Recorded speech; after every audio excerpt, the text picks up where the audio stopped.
When we think of biblical history, we picture the deserts of the Near East, Jerusalem, Rome, or Babylon. But have you ever wondered what was happening in the Philippine archipelago while those empires were rising? Some say our islands hold ancient, hidden links to those stories, while others dismiss it as pure fiction. Today, we elihis the path of common myths to uncover the real history of our ancestors. Is the Philippines mentioned in the Bible? Or is this a case of modern wishful thinking? Let's look at the facts. The archaeological record tells a story of a vibrant, independent world. By the first millennium BC, our ancestors were far from isolated.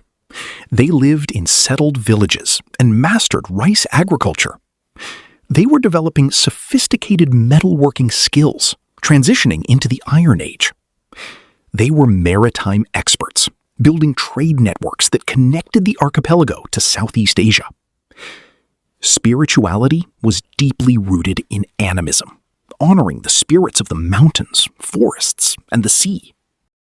Let's discuss the Ophir theory, the claim that the Philippines is the biblical land of gold mentioned in the Book of Kings. It is a powerful idea, and it is easy to see why we want it to be true.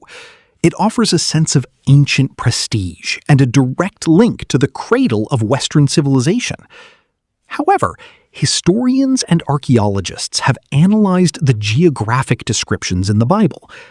Currently, there is no scientific or archaeological proof connecting the Philippines to the Near East during that time frame. Most scholars place Ophir near the Red Sea, the Arabian Peninsula, or the Horn of Africa, where trade routes were documented during that era. Part of the confusion also comes from a simple linguistic mix-up. People often encounter the name Philippi in the New Testament, like in the book of Philippians. It is a common aha moment for many, but there is a major catch. Philippi was an ancient city in Macedonia, in modern-day Greece, not the Philippines. The name Philippines was actually coined in the 16th century, honoring King Philip II of Spain, long after the Bible was written. So, is the Philippines in the Bible? The archaeological record confirms it is not. Biblical narratives are geographically localized to the Mediterranean basin and the Near East, with no evidence of contact or knowledge of the Philippine archipelago during those centuries. But does that make our history any less significant? Absolutely not. Our ancestors didn't need to be part of those distant narratives to be skilled, sophisticated, and deeply connected to their environment.